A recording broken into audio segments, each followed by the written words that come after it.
Sometimes at church we get the impression that everybody's got their life together, they're all smiles, everything's looking great, and they're ready to worship the Lord all the time in every place without any problems at all. But appearances can be deceiving, and for many of us, our underneath the surface is a lot like this garden that is out of season here by my house.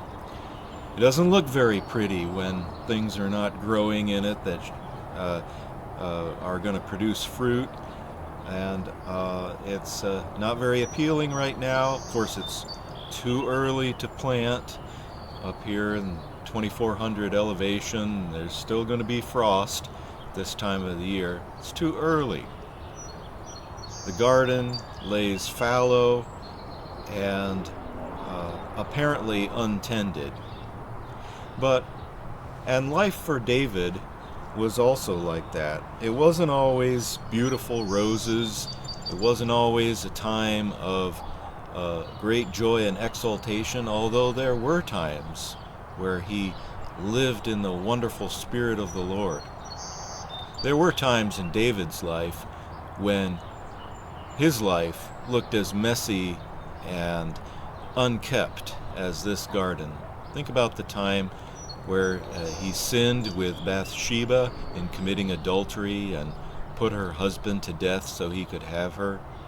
Think about the time he disobeyed God and counted the people in opposition to what God had told him to do and showed lack of faith.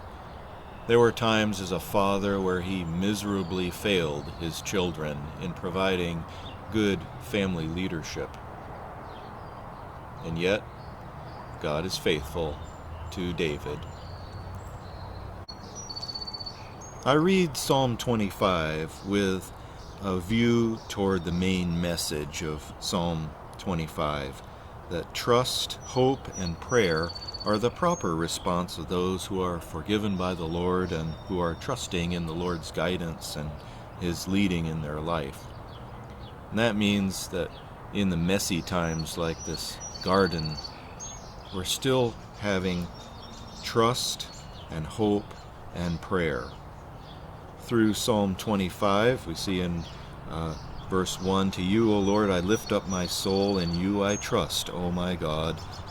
Do not let me be put to shame, nor let my enemies triumph over me." And throughout the psalm, there's reference to the sins of his youth. There's reference to times where he needed forgiveness from the Lord and where his enemies were coming against him. And yet in Psalm 25, there's this great hope and trust and prayer throughout. Let me read just a few verses. That trust. "No one whose hope is in you will ever be put to shame." His great promise. "He guides the humble in what is right and teaches them his way. All the ways of the Lord are loving and faithful for those who keep the demands of his covenant." Verse 10. And verse 12. "He will instruct in the way chosen for him." We can trust in the Lord's leading and guiding. And there's hope here in Psalm 25. Verse 5. "My hope is in you all day long." Verse 6. "Remember, O Lord, your great mercy and love." Verse 15. "My eyes are ever on the Lord, for only he will release my feet from the snare." And then verse 21. "May integrity and uprightness protect me, because my hope is in you."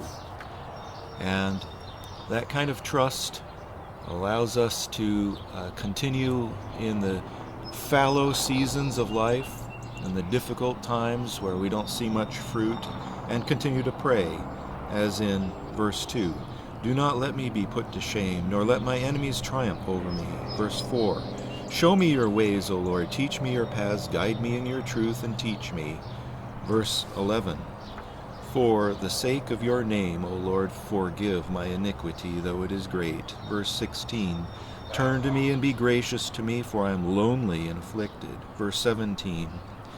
The troubles of my heart have multiplied. Free me from anguish. Verse 18, look upon my affliction and my distress, and take away all my sins.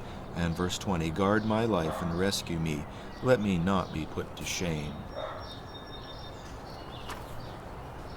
In the times of life, when the garden lays fallow, or when it's difficult to keep going, remember too that Jesus went into the Garden of Gethsemane, off season as it were, and he prayed, not my will, but thine be done.